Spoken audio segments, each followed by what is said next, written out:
കക്യാത്തുങ്കൊയ്യാങ്കെല്ലോൽവേ അങ്കേൽ ദുവേലെ ബംനാദിക്കിൽവേ അജിഭായി എത്തോൽ മണ്ടാൽവേ കക്യാത്തുങ്കൊയ്യാങ്കെല്ലോൽവേ. വല്ലതും മനസ്സിലായോ? കൊങ്കിണി ഭാഷയാണ്. മട്ടാഞ്ചേരി ചെർളായിയിലൂടെ നടന്നു പോകുമ്പോൾ ഒരു മുത്തശ്ശി തൻ്റെ കയ്യിലിരിക്കുന്ന കുഞ്ഞിനെ പാടി കേൾപ്പിക്കുന്നതാണ് ഈ പാട്ട്. ഈ വരികളുടെ അർത്ഥം അറിഞ്ഞപ്പോഴാണ് കൂടുതൽ കൗതുകമുണ്ടായത്. അതിൻ്റെ അർത്ഥം ഇതാണ്: കാക്കേ കാക്കേ, നീ ഗോവയിൽ പോയിരുന്നോ? നമ്മുടെ മോളുടെ ചെക്കനെ കണ്ടോ? ഇന്നോ നാളെയോ വരുമെന്ന് പറഞ്ഞിരുന്നോ? കാക്കേ കാക്കേ, നീ ഗോവയിൽ പോയിരുന്നോ? 15-ാം നൂറ്റാണ്ടിൽ പ്രവാസിയായി എത്തിയ കൊങ്കൺ സമൂഹം ഇപ്പോഴും അവരുടെ ജന്മദേശത്തെ എത്ര ഗൃഹാതുരത്വത്തോടെ ഓർത്തുവയ്ക്കുകയും പുതിയ തലമുറയ്ക്ക് പാടിക്കൊടുക്കുകയും ചെയ്യുന്നു. ഗൗഡ സരസ്വത ബ്രാഹ്മണരോടൊപ്പം വാണിയ വൈശ്യ സമൂഹവും കൊങ്കൺ സോനാർ വിഭാഗവും കുടുംബികളും സാരസ്വതരുമെല്ലാം ഈ കൂട്ടത്തിൽപ്പെടും. കൊങ്കൺ ദേശത്തു നിന്ന് വന്നവരായതുകൊണ്ട് ഇവരെല്ലാം സംസാരിക്കുന്നത് കൊങ്കൺ ഭാഷയാണ്. കൊങ്കൺ ഭാഷ സംസാരിക്കുന്നതുകൊണ്ട് പൊതുവെ ഇവരെ കൊങ്കണികൾ എന്ന് വിളിക്കുന്നു. കൊച്ചി ലോകത്തുള്ള എല്ലാവരെയും രണ്ട് കൈകൊണ്ട് നീട്ടി സ്വീകരിച്ചതുപോലെ കൊച്ചി കൊങ്കൺ ദേശത്ത് നിന്ന് വന്നവർക്കും കൊച്ചി അവരുടെ സ്വന്തം വീടായി മാറി. കൂട്ടത്തോടെ കൊച്ചിയിലെത്തിയ കൊങ്കൺ സമൂഹത്തിന് കൊച്ചി രാജാവ് മട്ടാഞ്ചേരി ചെർളായി പ്രദേശം അവർക്ക് താമസിക്കാനായി വിട്ടുകൊടുത്തു. ഈ കൂട്ടത്തോടെയുള്ള പലായനത്തിൻ്റെ കാരണം ഗോവയിൽ പോർച്ചുഗീസുകാർ ഇവർക്ക് കച്ചവടപരമായും അല്ലാതെയും ഉപദ്രവിച്ചിരുന്നു എന്നതാണ്. പിന്നീട് കൊച്ചിയുടെ മുഖഛായ തന്നെ മാറ്റിമറിക്കപ്പെട്ടു. ചെർളായി പ്രദേശം കൊച്ചിയുടെ പ്രധാന വ്യാപാര മേഖലയായി മാറി. കൊങ്കൺ ദേശത്തു നിന്ന് വന്ന വാണിയ വൈശ്യ സമൂഹം കൊച്ചിയിൽ പുതിയ വ്യാപാര സംസ്കാരം തന്നെ ഉണ്ടാക്കി. ജൂത സമൂഹത്തിന് ശേഷം കൊച്ചിക്ക് മികച്ച സംഭാവന വ്യാപാര മേഖലയിൽ നൽകിയവരാണ് കൊങ്കിണി എന്ന പേരിൽ അറിയപ്പെടുന്ന കൊങ്കൺ സമൂഹം. ചെർളായി എന്ന ആരും ശ്രദ്ധിക്കാതെ കിടന്ന സ്ഥലം മികച്ച വ്യാപാര കേന്ദ്രവും കൊച്ചിയിലെ മനോഹരമായ ക്ഷേത്ര നഗരിയുമായി മാറി. ഇന്നും മട്ടാഞ്ചേരി ചെർളായി ദേശത്തുകൂടി നടക്കുമ്പോൾ നിങ്ങൾക്ക് ഏതോ ക്ഷേത്ര നഗരത്തിലൂടെ നടക്കുന്നത് പോലെ അനുഭവപ്പെടും. മട്ടാഞ്ചേരിയിൽ പിൽക്കാലത്ത് ഗൗഡ സാരസ്വത ബ്രാഹ്മണ സമൂഹം കെട്ടിയുയർത്തിയ ക്ഷേത്രം കൊച്ചിയുടെ ചരിത്രമായി മാറി. തിരുമല ദേവരാണ് ഇവിടുത്തെ പ്രതിഷ്ഠ. കേരളത്തിലെ തന്നെ ഏറ്റവും വലിയ ക്ഷേത്രങ്ങളിൽ ഒന്നാണ്.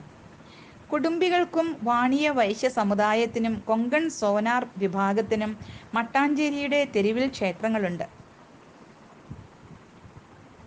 അമരാവതിയിലെ ജനാർദ്ദന ക്ഷേത്രം വാണിയ വൈശ്യ വിഭാഗത്തിൻ്റെതാണ്. ഹനുമാൻ കോവിലും അമ്മൻ കോവിലും ഇവിടെയുണ്ട്. സോനാർ വിഭാഗത്തിന് അമരാവതിയിൽ ഗോപാലകൃഷ്ണ ക്ഷേത്രമുണ്ട്. തുണ്ടിപ്പറമ്പിൽ കുടുംബികളുടെ ക്ഷേത്രമുണ്ട്. കൊച്ചിയിലെ പ്രധാന വ്യാപാര മേഖലയായിരുന്നു ചെർളായി. പിന്നീട് ആ സ്ഥാനം കൊച്ചി പാലസ് റോഡ് കുറച്ചൊക്കെ ഏറ്റെടുത്തു. അതിനൊക്കെ രാഷ്ട്രീയവും മതപരമായ ചില കാരണങ്ങളും ഉണ്ടായിരുന്നു. ചെർളായിലെ വ്യാപാരങ്ങൾ മട്ടാഞ്ചേരി ബസാറിലേക്ക് പറിച്ചു മാറ്റപ്പെട്ടു.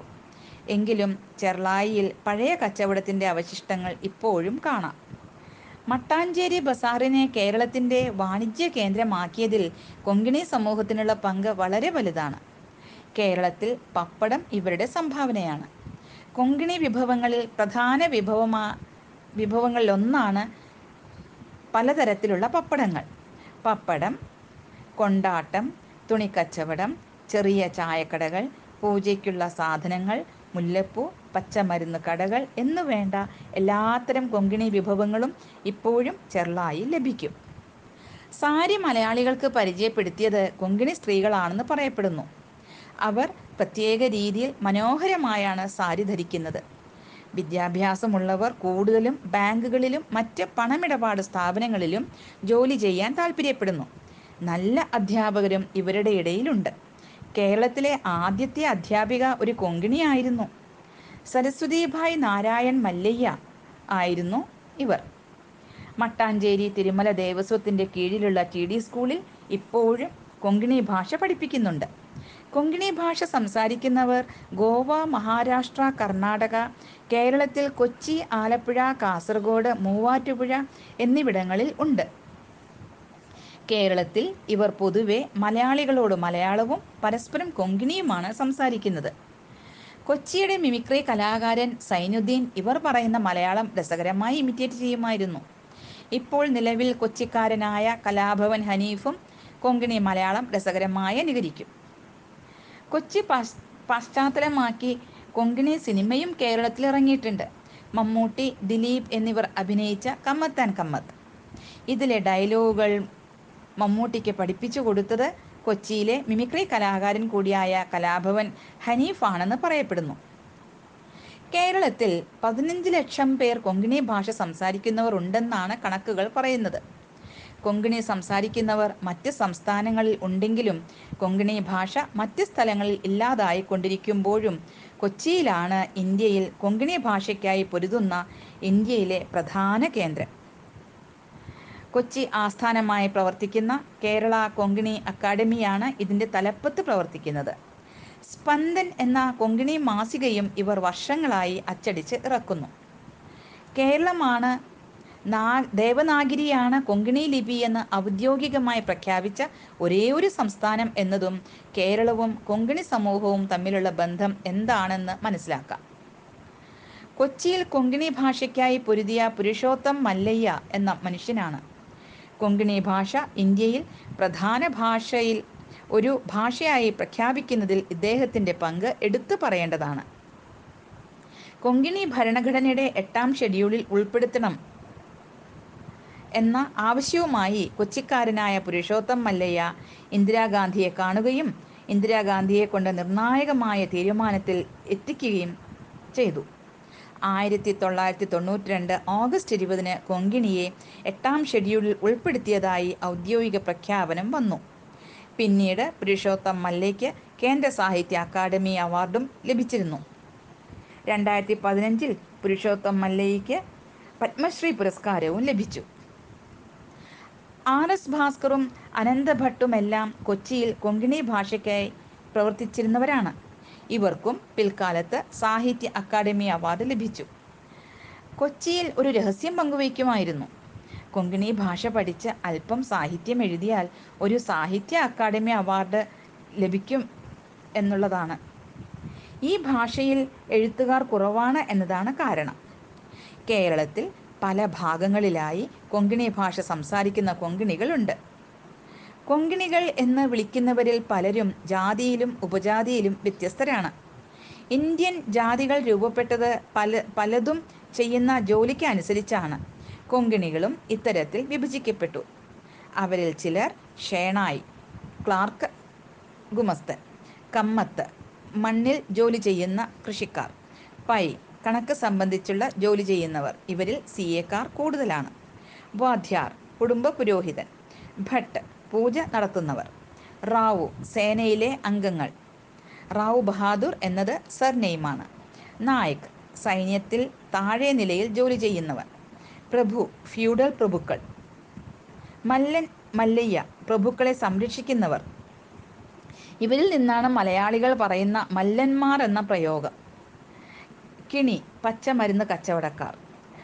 ബാലിക, നായ്ക്കന്മാരുടെ സേവകർ. കുൽക്കർണി, സോഷ്യൽ രജിസ്റ്റർ ചെയ്യുന്നവർ. കുടുംബികൾ, ചെട്ടികൾ, മൂപ്പന്മാർ. ഇവരും കൊങ്കിണികളാണ്. ചെട്ടികളിൽ ചിലരെ വർക്കല ചെട്ടികൾ എന്നും പറയാറുണ്ട്. പല ഭാഗങ്ങളിലായി ചിതറി കിടക്കുന്നുണ്ട് കൊങ്കിണികൾ. കാസർഗോഡ്, തൃശ്ശൂർ, കൊച്ചി, ചേർത്തല, ആലപ്പുഴ, വർക്കല, മൂവാറ്റുപുഴ എന്നിവിടങ്ങളിൽ കച്ചവടവുമായി ജീവിക്കുന്നു. മറ്റു ചിലർ